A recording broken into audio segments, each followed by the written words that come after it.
Jake Morrison rubbed his tired eyes and stared at the endless stream of data flowing across his monitors.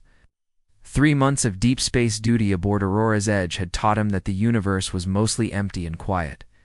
The monitoring station floated in the cold darkness beyond Neptune, listening for signals that never came. The coffee in his mug had gone cold hours ago, but Jake drank it anyway. Night shifts were the worst part of his job as communications officer. Everyone else slept while he watched the sensors, hoping for something interesting to break the monotony. At 0347 hours, something did the first chirp from the long-range detector. Made Jake sit up straight. The second chirp made him lean forward. The third chirp made him call Captain Lisa Hayes. "Captain, you need to see this," Jake said into his comm unit. Hayes arrived in the communications bay 15 minutes later, her hair still messy from sleep. She was a tall woman with sharp green eyes and the kind of face that never smiled unless she meant it. The crew respected her because she made hard decisions without hesitation. "What do you have?" Hayes asked, settling into the chair next to Jake. "Unknown signal coming from the Kepler 442 system. It's weak, but it's definitely artificial." Jake pulled up the waveform display. Here's the strange part. It's using primitive radio frequencies. Really primitive. Right.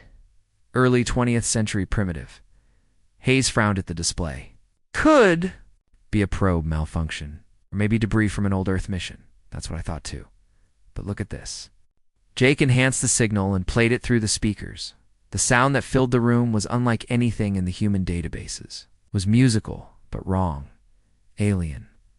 The tones rose and fell in patterns that made no sense to human ears, but the desperation in the transmission was clear. "How long has this been broadcasting?" Hayes asked.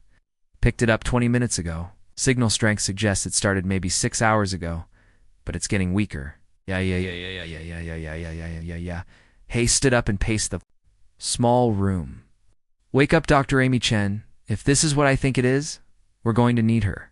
Dr. Chen arrived looking more alert than anyone had a right to at 4 in the morning.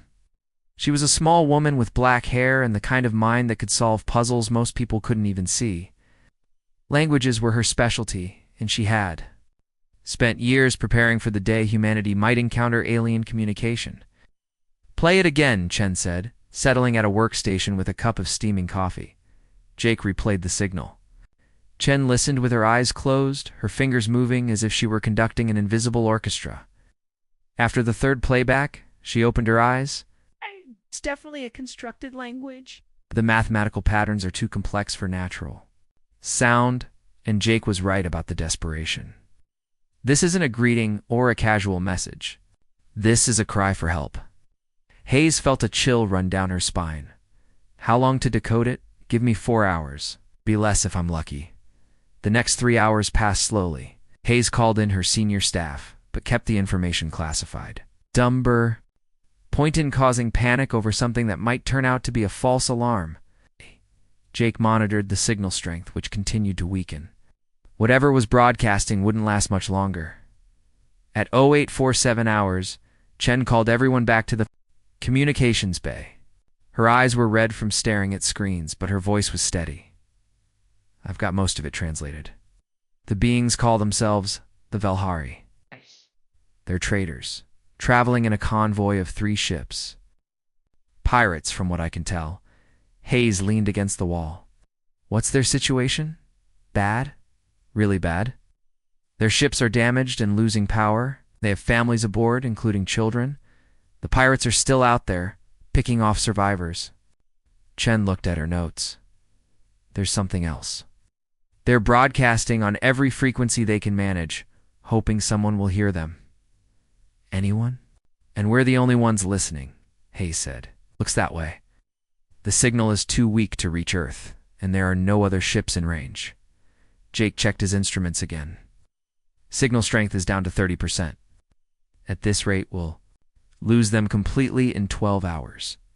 Hayes walked to the observation window and stared out at the stars. Somewhere out there, alien beings were dying while their children watched. The smart thing would be to report this to Earth and wait for instructions. First contact protocols existed for good reasons, but Earth was 8 light hours away. By the Time a message reached home and a response came back, the Valhari would be dead. How far? Hayes asked. 72 hours at maximum burn, Jake replied. But Captain, we're a monitoring station. We don't have weapons or medical supplies for a rescue mission. No, but the Defiant does. The Defiant was a patrol vessel that had docked with Aurora's Edge for routine maintenance. It wasn't big, but it was fast and well-armed. More importantly, it had the kind of crew that could handle unexpected situations.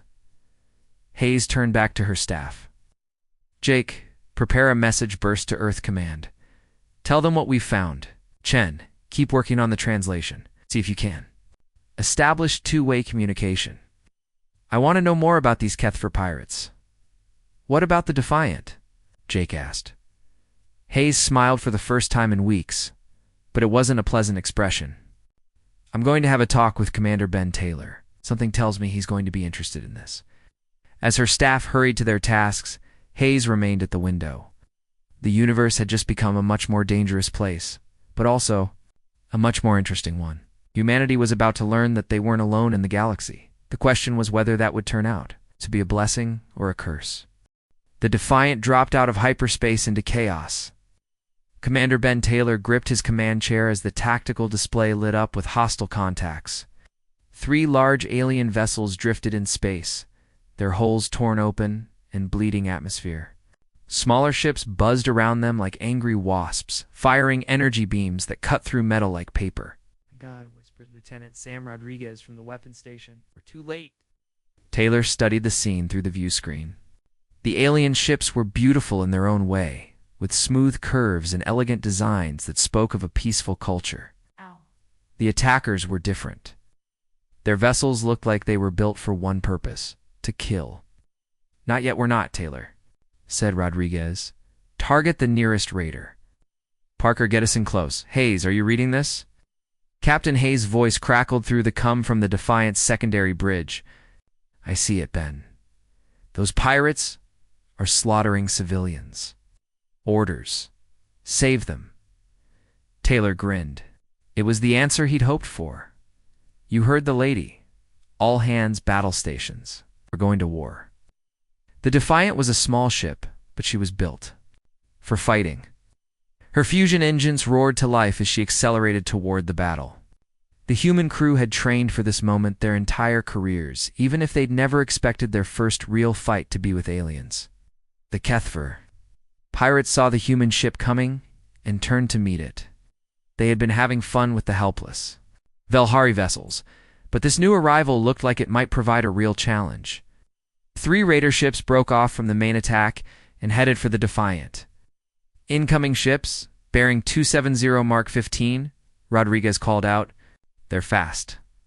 Not fast enough, Taylor replied. Fire when ready. The Defiant's main guns spoke first. Twin beams of coherent energy reached across space and struck the lead raider.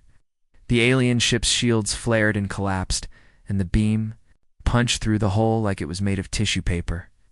The raider exploded in a brief fireball that was quickly snuffed out by the vacuum of space.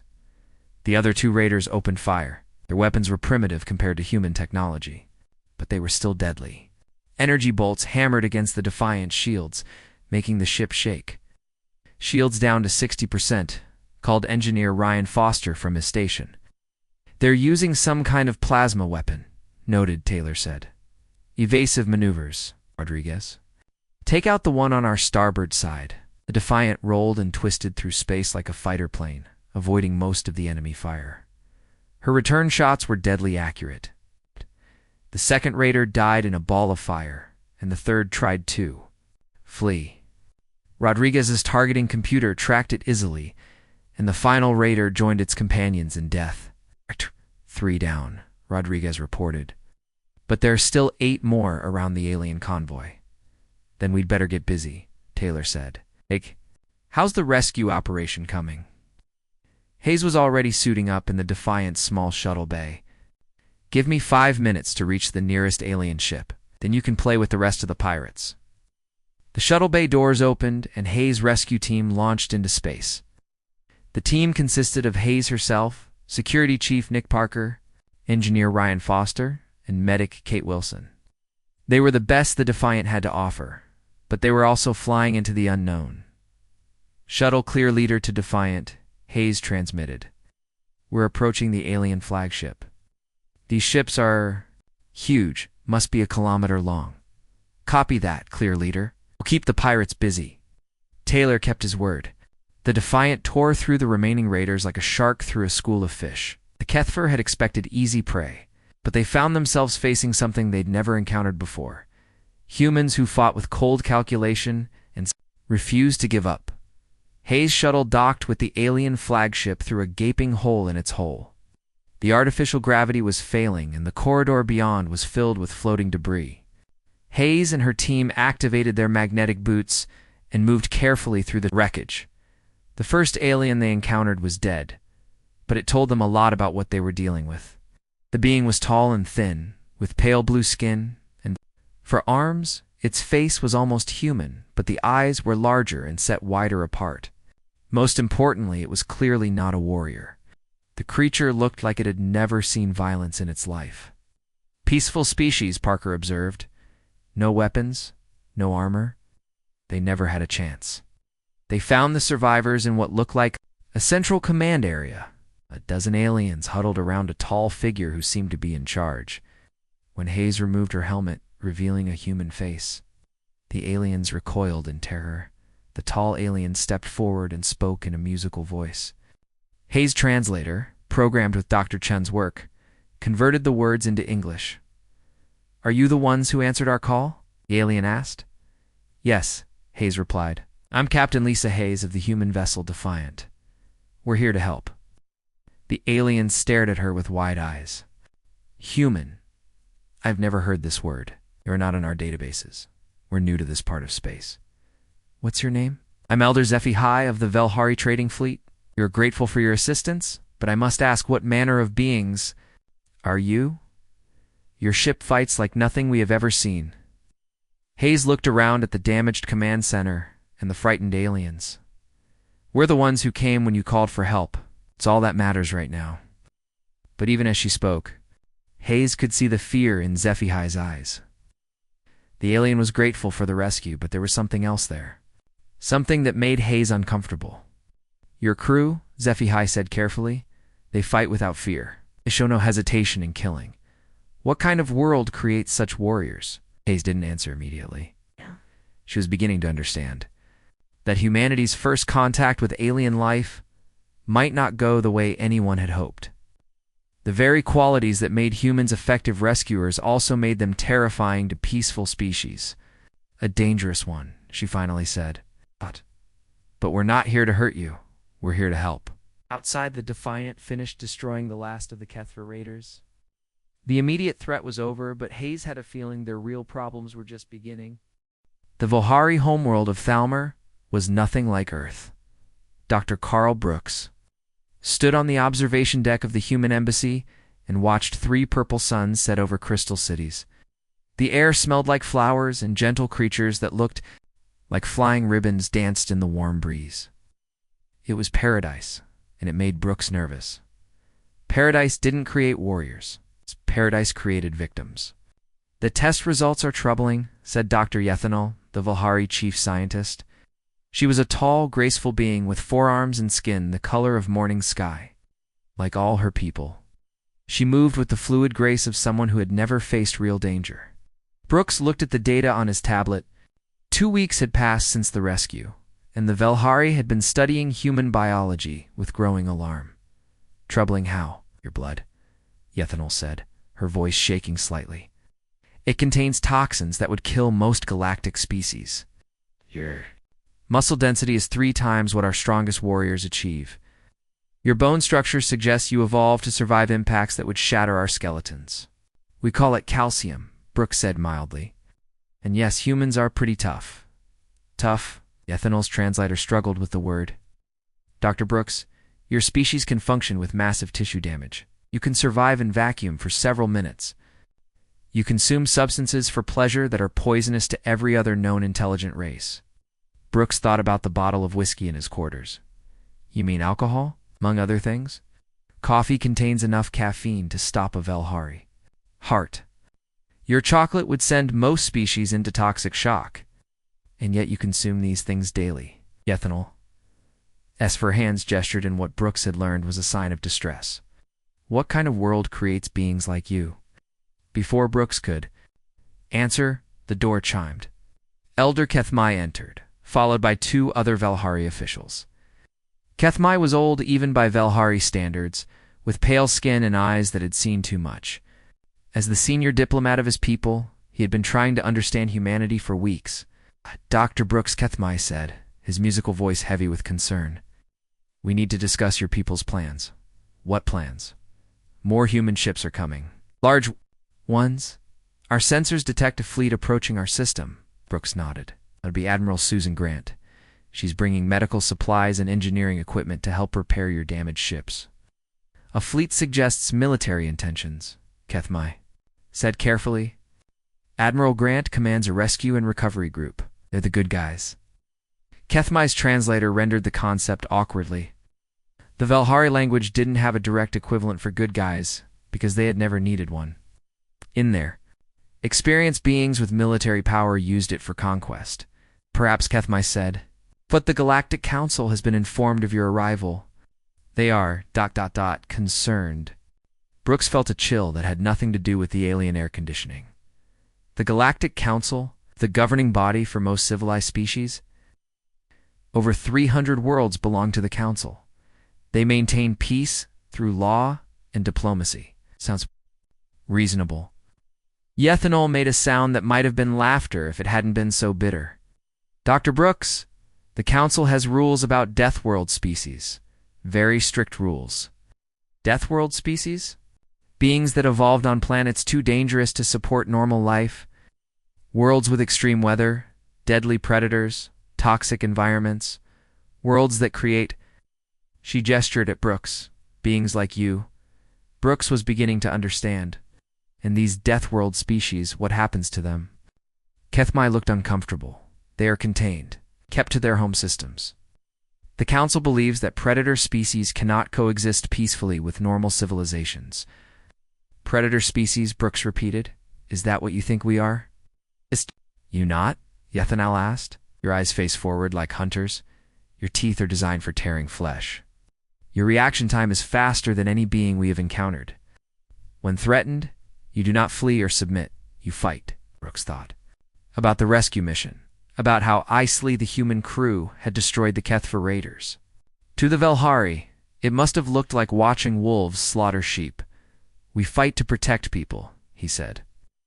Like we protected you. Yes, Kethmai said softly. And that is what terrifies the Council. You do not fight for territory or resources. You fight for strangers. No one understands what you want. The door chimed again, and Captain Hayes entered with Commander Taylor. Both humans looked grim. We've got a problem, Hayes said without preamble. Long-range sensors are picking up ships moving toward this system. Big ones. Admiral Grant? Brooks asked. No, she's still 2 days out. These ships are coming from the Galactic Core. Military configuration. Kethmai's skin went pale. The hegemony. Who are they? Taylor asked. The Council's enforcement arm, Kethmai explained. If they are coming, it means the Council has made a decision about humanity. What kind of decision? Haza asked, though. Her tone suggested she already knew. Ethanol answered. The kind that ends with your species being eliminated before you can threaten galactic civilization. Brooks felt his blood run cold. They're coming to kill us. The hegemony does not negotiate with Death World species, Kethmai said. Their doctrine is simple. Destroy the threat before it can spread. Hayes activated her communicator. Hayes to Admiral Grant. Priority Alpha transmission. Grant's voice crackled across the interstellar distance. Go ahead, Lisa. Admiral, we have incoming hostiles. Unknown number, but they're big, and they're coming fast. Ada, approximately 36 hours. There was a long pause. Understood. Ships, maximum burn to Thalmer. Combat protocols are now in effect. Taylor looked at the Velhari. What about your people? Will they fight with us? Kethmai and Ethanol exchanged glances. The look spoke volumes about the difference between their species and humanity. When faced with an overwhelming threat, the Velhari's first instinct was to negotiate to find a peaceful solution. "We will try to convince the hegemony that you are not a threat," Kethmai said. Hayes laughed, but there was no humor in it. "Elder, with respect, I don't think they're coming here to talk. Do you propose?" Hayes looked out the window at the crystal cities and flying ribbon creatures. It was a beautiful world, full of gentle beings who had never learned to fight. In 36 hours, it might become a battlefield. "We do what humans do best," she said. "We protect the innocent." Kethmai stared at her. "Even if it means fighting the entire Galactic Council, especially then." The Velhari were silent for a long moment, trying to understand beings who would risk everything to defend strangers. It was a concept so alien to galactic civilization that they had no words for it. Outside, the first human warships began arriving. In the system, their weapons powered and ready for battle. Lieutenant Sam Rodriguez crouched in the maintenance tunnel beneath the hegemony embassy on Thalmar, her scanner painting green dots on her display. The intelligence officer had volunteered for this mission, because someone needed to find out what the aliens were really planning. What she discovered made her blood run cold. The scanner picked up electronic signatures from inside the embassy walls. Weapons caches, communication arrays, military planning computers. The hegemony hadn't come to Thalmar as diplomats. They had come as conquerors. Rodriguez activated her throat mic. "Base, this is Ghost. I've got eyes on the target. They're not here to talk." Captain Hayes' voice whispered back through her earpiece. "What do you see? Enough firepower to level half the capital city? Heavy plasma cannons, orbital strike beacons, and something that looks like a biological weapon dispenser." Hayes was quiet for a moment. "Biological weapons," it's confirmed. "And based on the containment protocols, it's designed to target human DNA specifically." Rodriguez heard Hayes curse in 3 languages. The hegemony wasn't just planning to eliminate the human fleet. They were planning to commit genocide. "Get out of there, Sam." Now Rodriguez was already moving. She crawled through the tunnel system that the helpful Velhari had shown her, emerging 6 blocks away in the basement of a crystal tower. The aliens had been eager to help once they understood what the humans were trying to do. Apparently, even peaceful species could recognize evil when they saw it. 20 minutes later, Rodriguez was back at the human command post, a requisitioned Velhari government building that had been turned into a fortress. Admiral Grant had arrived with the human fleet, bringing 12 ships and 3,000 crew members. It wasn't much against what was coming, but it was all they had. "Show me," Grant said when Rodriguez finished her report. The intelligence officer activated the holographic display. "The hegemony has been planning this for months. They've been feeding weapons and information to the Kethra pirates, using them to test human combat capabilities." Dr. Alina Nash, the expedition's xenobiologist, looked up from her research station. "That explains the enhancement drugs we found in the Kethra wreckage. Someone was turning pirates into berserkers. The hegemony wanted to see how we fight." Grant said, "They used the pirates as test subjects." "It gets worse," Rodriguez continued. "I intercepted communications between the hegemony fleet and someone called Supreme Commander Voxstar. They're not just coming to destroy us, they're coming to make an example." "What kind of example?" Hayes asked.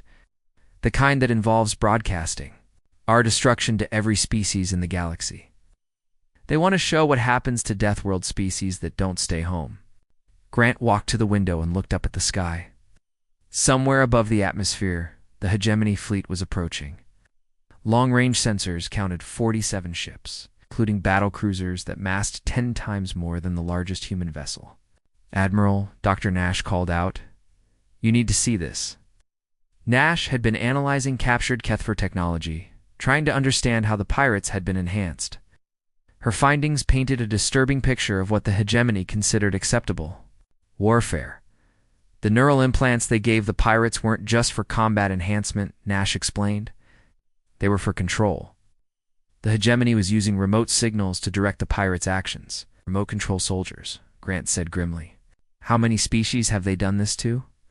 "Based on the implant variations, at least 6 different species. The hegemony has been creating armies of enhanced soldiers for decades." Hayes felt sick. "They're not just conquerors. or slave masters. On Earth, President John Mitchell sat in the Situation Room, surrounded by his military advisors. The quantum communication link to Admiral Grant's fleet provided real-time updates, but the news wasn't good. Sir General Patricia Stone said, "We need to recall the fleet. 47 enemy ships against 12 of ours isn't a battle. It's a massacre." "What about the Valhari?" Mitchell asked. "Collateral damage. We can't save everyone, Mr. President." Mitchell looked at the tactical display showing the approaching hegemony fleet. "What does Grant recommend?" Stone checked her notes. "Admiral Grant requests permission to engage the enemy fleet with all available forces. She wants to fight, sir." Admiral Grant's exact words were, "We didn't come this far." "To run away from bullies?" Mitchell almost smiled. Grant had always been a fighter, even when the odds were impossible. And her tactical assessment: she believes the hegemony is overconfident. They're treating this as a police action against primitives, not a war against equals. Mitchell studied the display for a long moment. Earth had 12 ships in enemy territory, facing an alien empire that had ruled the galaxy for centuries. By any rational measure, retreat was the only sensible option. But Mitchell remembered the recordings from the Valhari rescue. He remembered the alien children crying for their parents, the way Elder Sci-fi had looked at Captain Hayes with a mixture of gratitude and wonder. "General Stone, send this message to Admiral Grant. Humanity doesn't abandon friends. Fight." Well, back on Thalmor, the human command post buzzed with activity. Engineer Ryan Foster had been working with Valhari technicians to modify the planet's defense grid. The results were promising but untested. "We've integrated human targeting computers with their energy projection system," Foster reported to Grant. "It should give us better accuracy, but I can't guarantee the power systems won't overload." "Better than nothing," Grant replied. "What about ground defenses?" Security Chief Nick Parker looked up from his tactical planning. "The Valhari have evacuation tunnels under all major cities.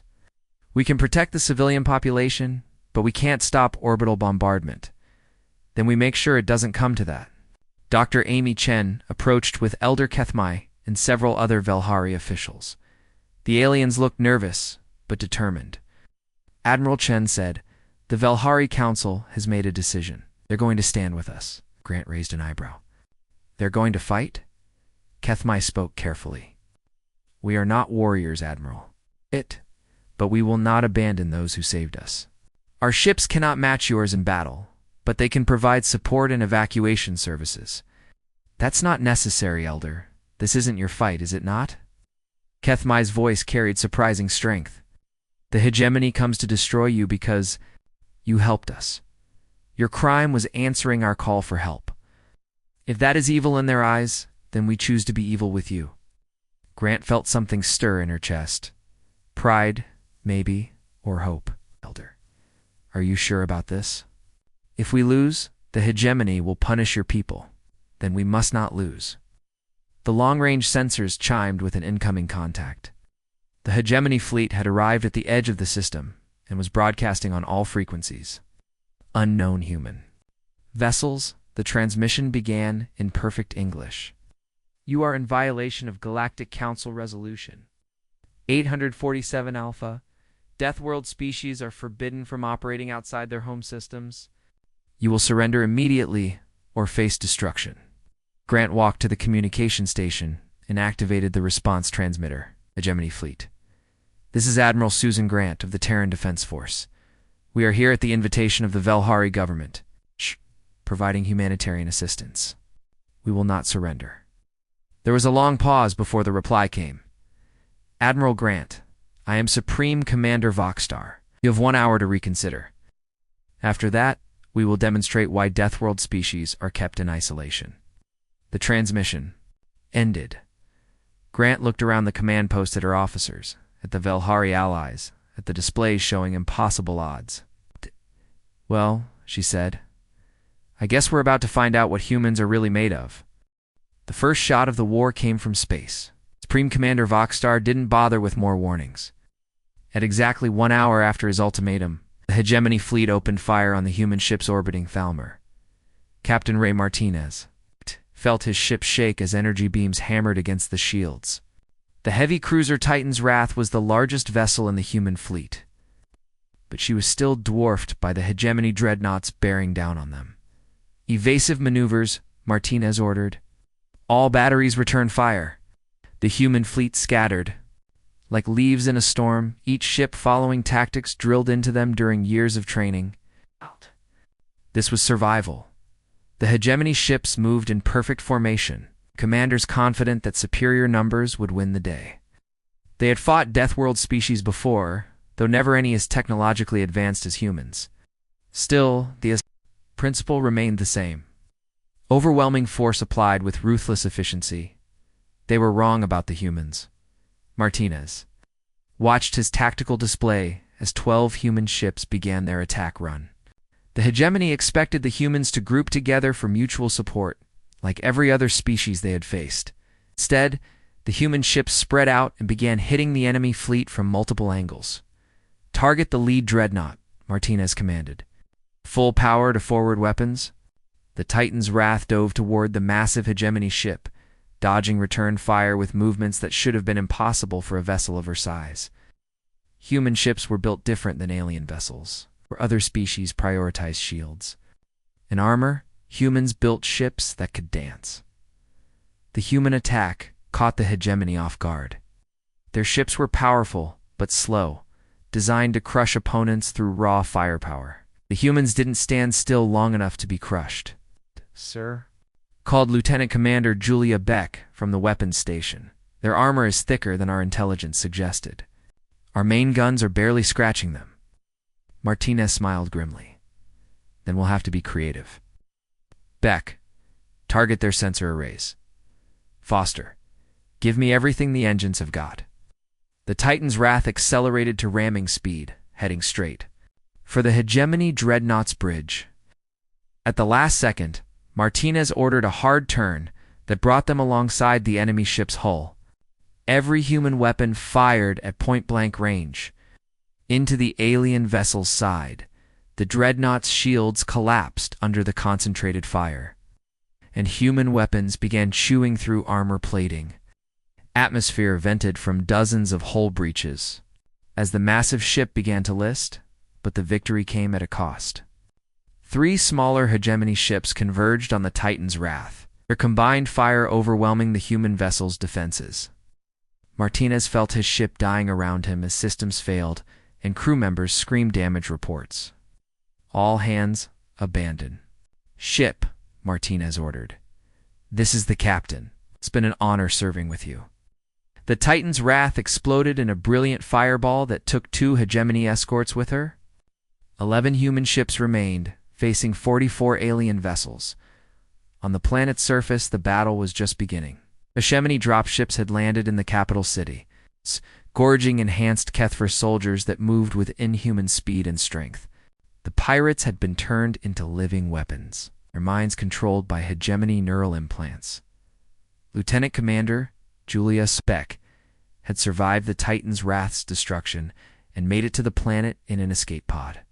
Now she crouched behind a crystal building, watching the enhanced Kethver tear through Velhari's security forces. "This is Beck to all human ground forces," she transmitted. "Enemy infantry are enhanced with combat drugs and neural control. Treat them as non-sentient weapons." The human Marines, who had been stationed at the embassy, came running through the streets, their weapons ready. Beck had trained with these soldiers, and she knew they were the best humanity had to offer. But she had never seen them face an enemy like this. The first group of enhanced Kethver charged the human position with no regard for their own safety. They moved faster than normal beings should be able to move, their eyes empty of intelligence or fear. The human Marines opened fire. Their weapons were designed to stop human-sized targets, and they worked perfectly against the pirates. That's 4. Every Kethver that fell, 2 more took its place. "Fall back to the government building," Beck ordered. "We'll make our stand there." The retreat became a running battle through the crystal streets of the Velhari capital. Human soldiers fought, like their ancestors had fought, using cover and tactics to overcome superior numbers. But the enhanced Kethver felt no pain and knew no fear. Engineer Pete Collins had been working on the planetary defense grid when the attack began. Now he found himself trapped in the control center with a dozen Velhari technicians and no way out.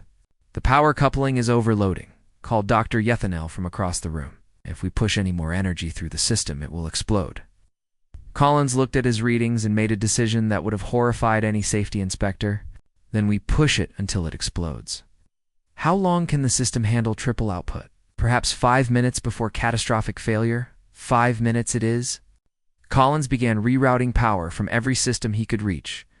Life support, artificial gravity, even the coffee makers. Everything went into the defense grid. The modified Velhari energy projectors began firing at the hegemony ships in orbit. The alien vessels had expected minimal resistance from planetary defenses. But now they faced weapons that hit with the force of small stars. 2 hegemony cruisers exploded under the concentrated fire before. Voxstar realized what was happening. All ships, target the planetary defense grid, destroyed immediately. But Collins had been expecting that order. As the hegemony ships turned their guns on the power stations, he activated a program he had written during the long hours of modification. Every power station on the planet began broadcasting false energy signatures. The hegemony ships fired at targets that weren't there, while the real weapons kept shooting from hidden locations. "How are you doing this?"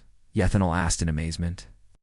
"Human stubbornness," Collins replied, sweat pouring down his face as he fought. "To keep the overloaded systems from exploding. You don't know when to quit." In space, Admiral Grant watched her fleet continue its desperate fight against impossible odds. 7 human ships remained, but they had taken a terrible toll on the enemy. 15 hegemony vessels had been destroyed or disabled. Admiral called her communications officer. "We're receiving a transmission from the edge of the system. Put it through." A new voice filled the bridge, speaking in broken English.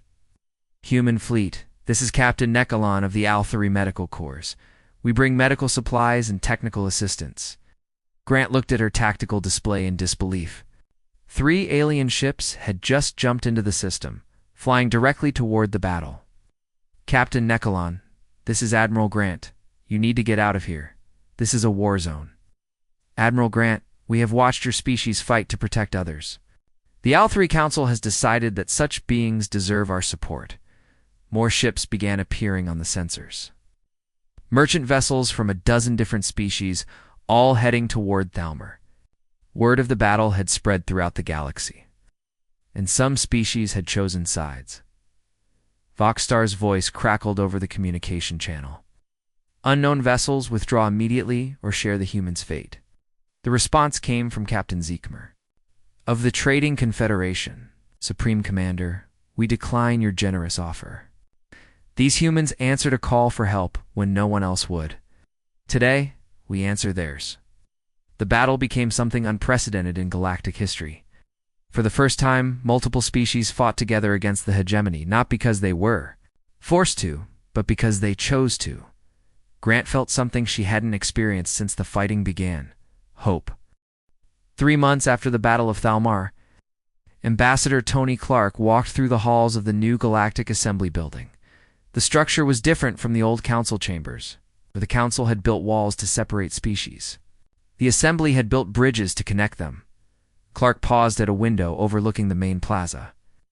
Below, beings from dozens of worlds worked together on projects that would have been impossible under the old system.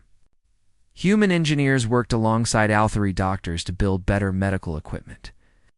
Velhari artists collaborated with Zekalon merchants to create new forms of beautiful trade goods.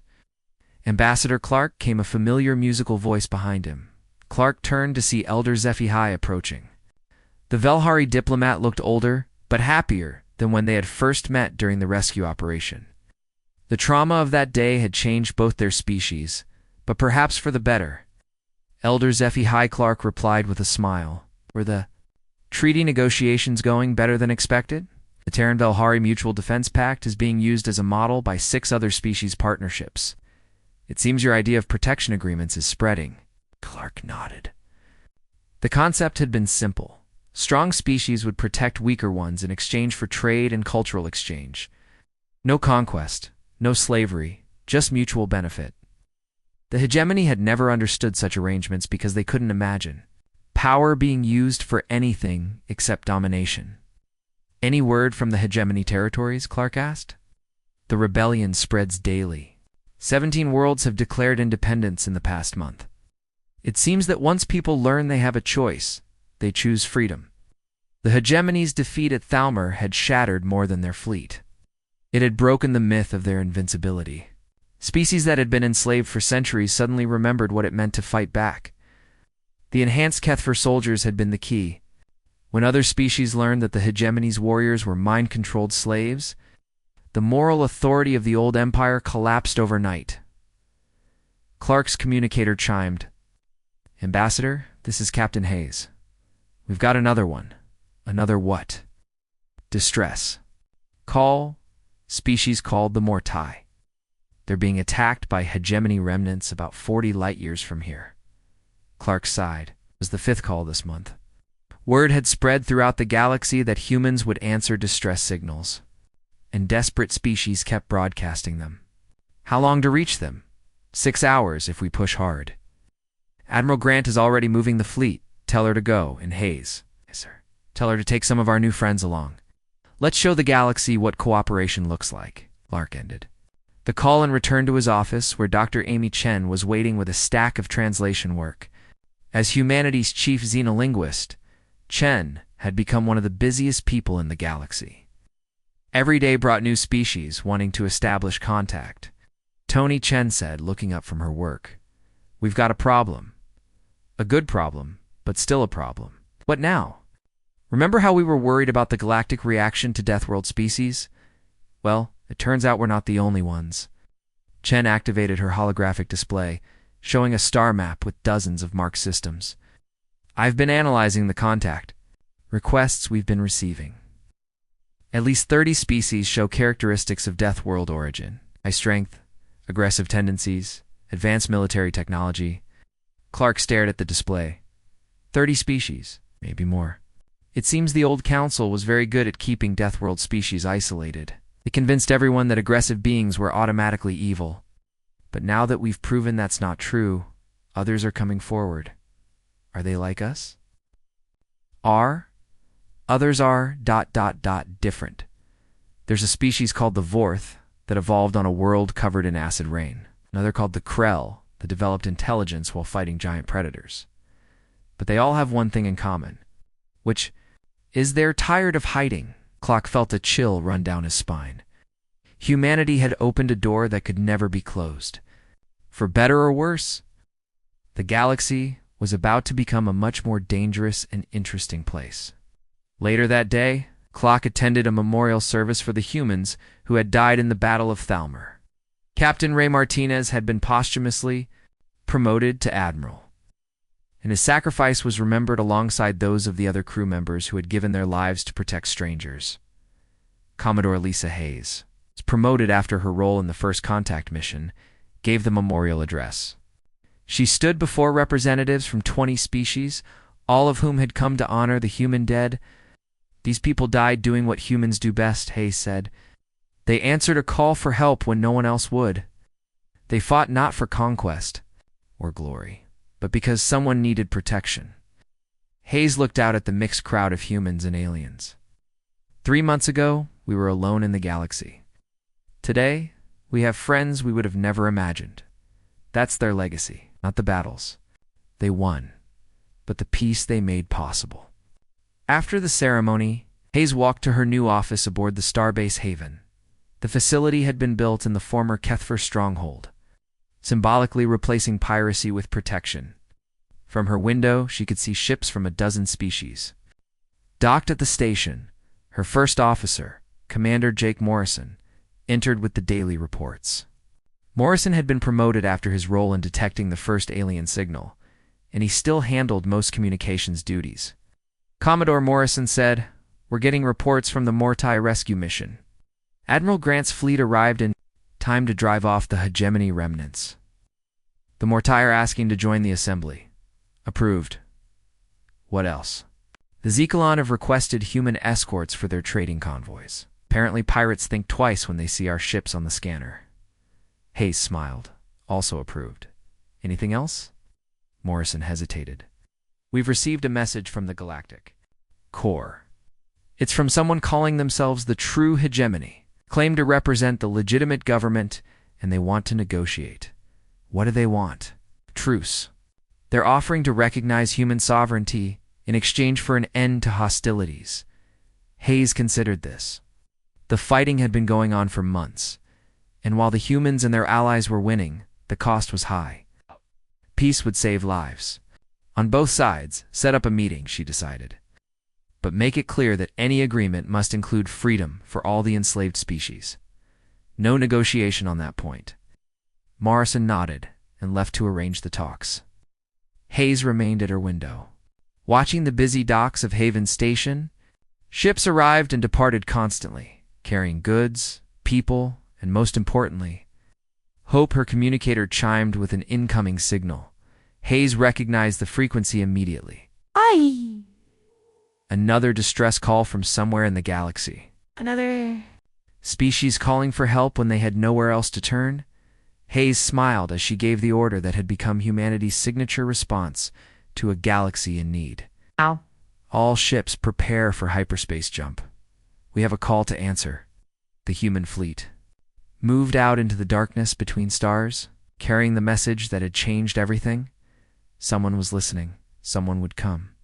And no one had to face their monsters alone anymore. The galaxy had learned that the most dangerous thing to predators wasn't bigger predators. It was someone willing to stand between them and their prey, and humanity would keep standing. As long as there were calls to answer,